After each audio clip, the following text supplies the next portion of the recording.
Oi pessoal, Pietra Mesquita aqui no Caras Bem-Estar novamente. E é o seguinte, se você tem dúvidas sobre fertilização in vitro, congelamento de óvulos e produção independente, a gente conversou com a doutora Amanda Volpato, que é ginecologista e especialista em reprodução humana. Então vem conferir esse papo porque ela tirou várias dúvidas.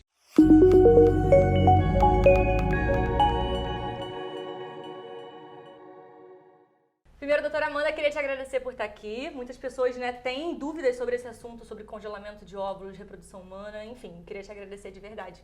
Eu que agradeço, um prazer estar aqui com você, Pietra. Boa. Bom, para começar, vamos falar sobre congelamento de óvulos, depois a gente vai falando sobre outros assuntos, mas eu queria saber direitinho como que funciona, como é que é esse procedimento para as pessoas saberem. Bom, o congelamento de óvulos é uma técnica para a preservação da fertilidade. Então, ela começou para aquelas mulheres que iam ser submetidas a tratamentos oncológicos.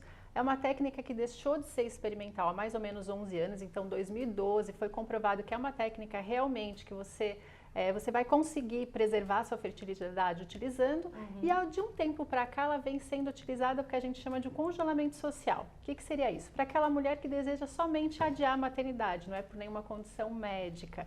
Então hoje a gente sabe que as mulheres estão deixando para engravidar mais tarde, e só que infelizmente o nosso ovário ele não acompanhou a nossa evolução. Eu sempre brinco, que a gente teve lá na década de 60 a revolução da pílula anticoncepcional, que foi a gente fala que foi a primeira revolução feminina, que permitiu que as mulheres fossem para as universidades, fossem para o mercado de trabalho e tivessem controle sobre a sua fertilidade, escolhendo o momento ideal para engravidar. Só que atualmente esse momento ideal muitas vezes é mais tarde. E o que acontece é que a partir dos 35 anos a gente perde quantidade e qualidade de óvulos e fica mais difícil engravidar. Então o congelamento ele veio com esse objetivo social, de você não sabe quando você vai engravidar e se você ainda quer engravidar, ou às vezes você nem sabe se você quer ou não a maternidade. Já deixa uma possibilidade. Deixa uma possibilidade, você congela os seus óvulos.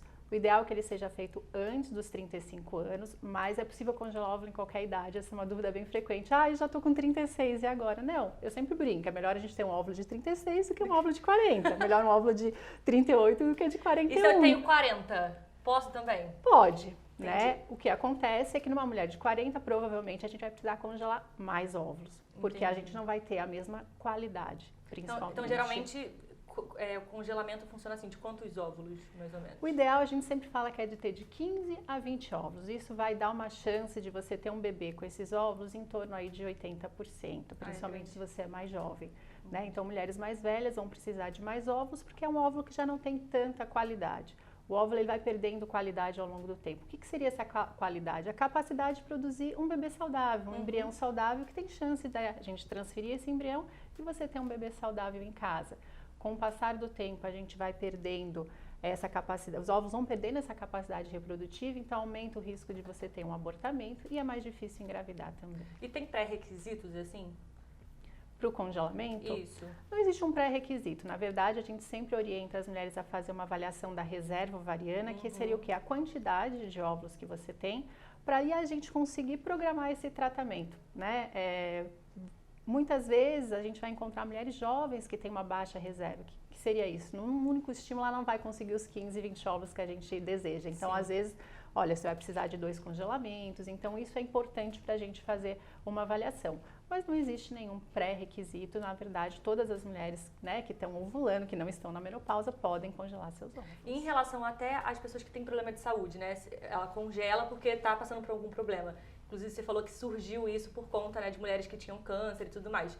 Existe algum cuidado a mais para isso? Como que funciona também para essas pessoas que possuem alguma doença? Sim, claro, sempre vai ser feita uma avaliação, uma consulta médica para uma avaliação, mas não existe nenhuma contraindicação, Então, como eu falei, até mulheres com câncer podem realizar a estimulação. Às vezes pensam, nossa, mas vai usar hormônio, risco de câncer, medo de desenvolver uma doença por conta do próprio tratamento, não existe isso. Então, mesmo mulheres que vão ser submetidas a tratamentos oncológicos podem fazer.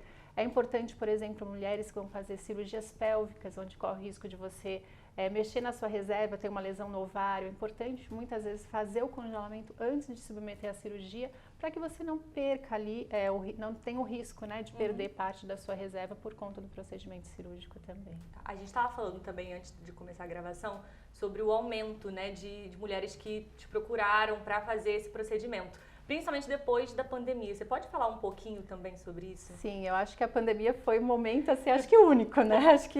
As pessoas se descobriram, enfim, eu acho foi que momento... teve os pontos negativos, mas acho que a pandemia também trouxe, né, reflexões, Sim. né, para mulheres e para casais. O que a gente viu realmente foi um aumento, a procura né, mais mulheres querendo congelar óvulos, ou porque achavam que não era o melhor momento para ter filhos.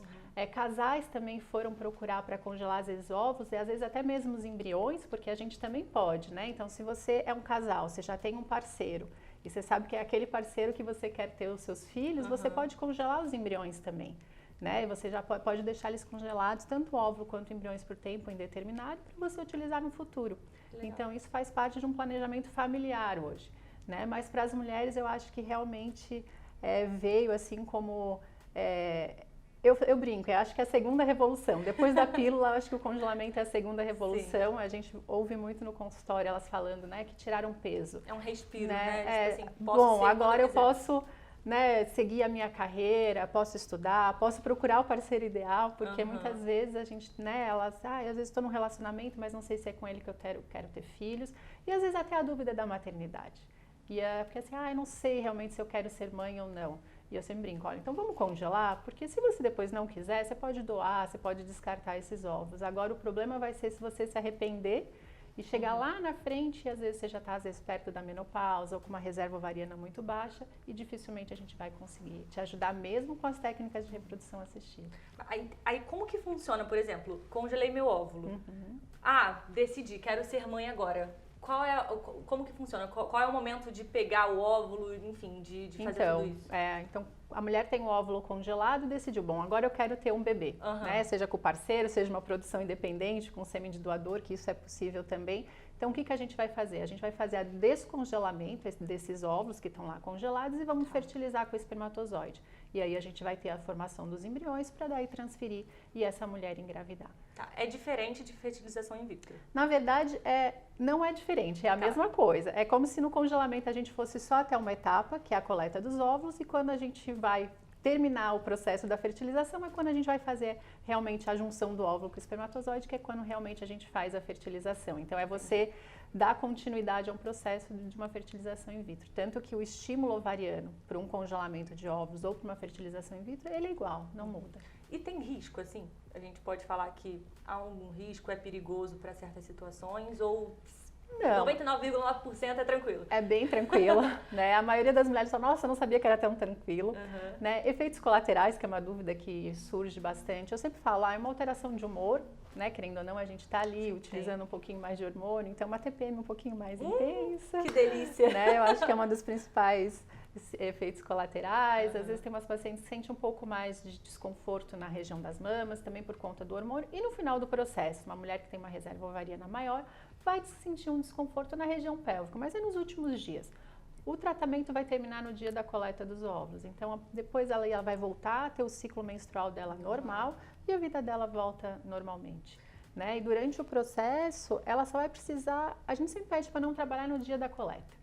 Né, que é o dia que a gente vai fazer a retirada desses óvulos. É um procedimento que é feito com uma sedação, então a paciente faz dormindo, né, é indolor, é rápido, ele leva mais ou menos uma meia hora, a gente faz a retirada dos óvulos. Então, por conta da sedação, é um dia que a gente pede para ela não fazer nada, né? Não fazer nada, ficar mais tranquila. Mas durante o processo de estimulação, que é essa fase anterior, que leva mais ou menos 10, 15 dias, ela vai manter a vida dela normal, a rotina dela de trabalho, vai ter que ir no consultório umas 4 vezes para fazer as ultrassonografias. Só para acompanhar, né? Para acompanhar. E a orientação das medicações, que são as famosas injeções que todo mundo tem medo. Né? Mas que são tranquilas também. São tranquilas. Tá bom, galera? Né? Então, a agulha é pequena, é subcutânea, é bem tranquilo. Tá? É mais tranquilo do que muita gente imagina. E eu estava pesquisando sobre o assunto e na internet tem muita gente que pergunta, é caro congelar óvulos? Qual é o preço? Como que funciona? Qual é o preço, doutora? Infelizmente ainda é um procedimento caro, então é um procedimento que não está ao alcance de todas as mulheres. Sim. Eu acho que o Brasil está tendo grandes mudanças aí, a gente está vendo muitas empresas tendo congelamento de óvulos ou até mesmo a fertilização como um benefício. Eu acho que isso é importante. Sim. Eu acho que é o caminho, mas ainda é um procedimento que infelizmente não é acessível para todo mundo. Eu li também que para pacientes que têm alguma doença, como câncer, já é um pouco mais fácil de conseguir isso mais barato ou de graça, digamos assim. Às vezes até pelo plano de saúde, algumas mulheres conseguem, sim, né? Pacientes que precisam preservar a fertilidade porque vão fazer um tratamento de câncer de mama, por exemplo, é possível sim esse reembolso. A gente tem também, né, algumas instituições que faz pelo SUS, aqui em São Paulo a gente tem, claro, a gente tem uma fila um pouco maior, sim, mas é possível sim. Mas infelizmente a gente ainda não consegue atingir todas as mulheres, que é o que realmente a gente gostaria. Sim. A gente também tem que falar sobre relações homoafetivas, né? E também de mulheres ou até mesmo homens que querem fazer produção independente. Queria saber um pouquinho como que funciona, como é que funciona o processo disso tudo. Bom, para mulheres é um pouco mais fácil, vamos dizer assim, porque a gente tem 2 mulheres e a gente já temos os óvulos, né? Então a gente vai precisar de um sêmen de doador. Né? Normalmente um doador anônimo que a gente utiliza, tá?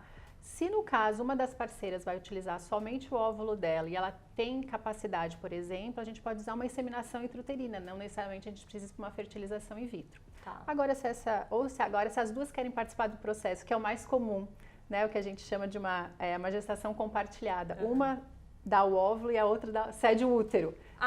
Então eu uso o óvulo de uma parceira, né, fertilizado com sêmen de doador no útero da outra. Assim as duas participam do processo, é o que a gente vê mais, é o mais comum da gente ver, né? Mas nesse caso aí tem que ser sim uma fertilização in vitro, porque como quem vai gestar é a outra parceira, então eu vou precisar coletar os óvulos, né, de uma para colocar o embrião no útero da outra, tá?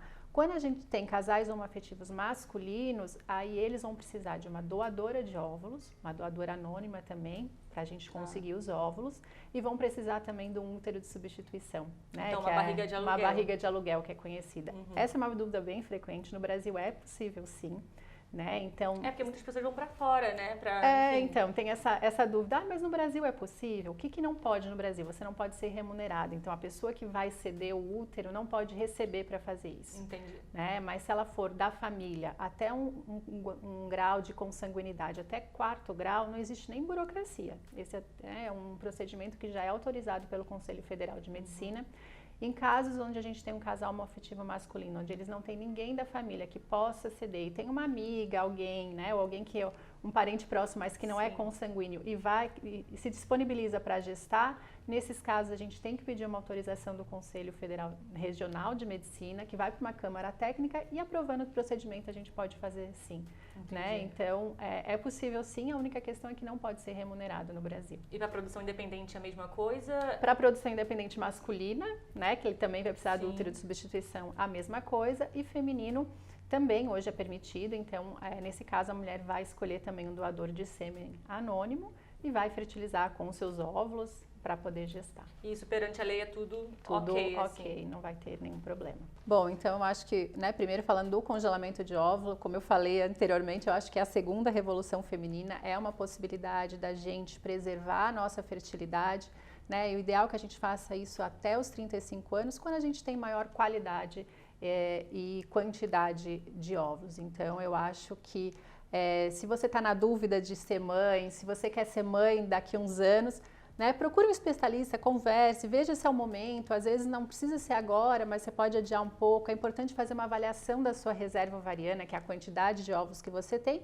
para você programar. Eu sempre falo, é um planejamento familiar, né? Doutora, obrigada, de verdade, sucesso para você, que muitas pessoas possam procurar a doutora Amanda para ver um pouco mais sobre esse procedimento, que eu acho um procedimento muito importante, principalmente para as mulheres, né, que querem focar um pouco mais na carreira ou querem esperar um pouquinho, que ainda não tem certeza da maternidade. Eu acho que isso é uma liberdade que dá pra gente, é um empoderamento feminino mesmo. Acho que isso é muito importante para nós. Então, obrigada de verdade e parabéns pelo trabalho. Tá bom? Eu que agradeço, foi um prazer estar aqui. A gente amou. Beijo, gente. Segue lá a doutora Amanda e continue acompanhando o Caras Bem-Estar. Tchau, tchau.